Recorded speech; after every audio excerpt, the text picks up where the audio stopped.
Warning: due to the graphic content in this program, viewer discretion is advised. Some stories test the limits of what we can even call human. This one will make your stomach turn and your heart ache at the same time. It started as what looked like a simple act of kindness, but ended in one of the most horrific crimes the state of Arkansas has ever seen. The name at the center of it all is Amber Waterman, a 45-year-old woman from Missouri. She pretended to be a kind, caring stranger, someone who just wanted to help new mothers in need. Using a fake Facebook profile under the name Lucy Barrows, she reached out to expecting women, promising baby items and support. But behind that digital smile was a plot so cold-blooded it could come straight from a horror film. Her victim was Ashley Bush, a 33-year-old woman in her third trimester of pregnancy. Ashley thought she was meeting someone who wanted to help her find baby clothes and a job. Instead, she was walking into a trap. The two agreed to meet at a convenience store in Maysville, Arkansas, in October 2022. It was a normal afternoon, and Ashley believed she was just getting a helping hand from another mother. What she didn't know was that Amber wasn't pregnant at all. Amber had spent weeks crafting her fake story. She had even posted ultrasound photos online to make her pregnancy look real, but the truth was far darker. On October 31, 2022, she lured Ashley to her home and committed an unthinkable act. Ashley vanished that day, and her family began to panic when she didn't return home. Later that evening, Amber called emergency services claiming she had just delivered a stillborn baby while driving to the hospital. But when paramedics arrived, the story didn't add up. Medical professionals immediately noticed signs that the baby had not been naturally delivered. The chilling reality came into focus: the baby had been taken from Ashley's body. Days later, investigators found Ashley Bush's remains in Missouri. The autopsy confirmed what everyone feared. Ashley had been killed, and her unborn child had been cut from her womb. It was the kind of brutality that even seasoned detectives struggled to process. Amber's husband, Jamie Waterman, later admitted that Amber had shown him Ashley's body near their home.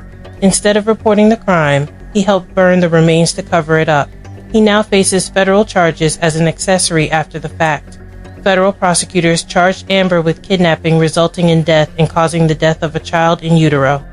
She pleaded guilty and received to life sentences with no chance of parole, but the story didn't end there. Arkansas state prosecutors weren't satisfied. They charged her again with capital murder, 2 counts, one for Ashley and one for her unborn child. Her defense team argued that this amounted to double jeopardy, claiming she shouldn't face another trial after already being convicted federally. The Arkansas Supreme Court disagreed. Now, Amber Waterman faces the death penalty. The state is determined to send a message that crimes this vicious, this premeditated, and this cold deserve the harshest possible punishment, but no sentence, no matter how severe, can restore what was lost. Ashley's boyfriend, Joshua Willis, had no idea that the woman his partner went to meet was a predator. He thought she was meeting a new friend who offered help. Instead, he lost both Ashley and the child they were about to welcome. The emotional wreckage left behind stretches far beyond one family, a small. Arkansas's community was torn apart by the realization that someone capable of this level of deception had lived among them. A woman who looked harmless, even friendly, had meticulously planned a crime that destroyed 2 lives and shattered countless others. What is most disturbing about this case, just the violence it as the betrayal of trust.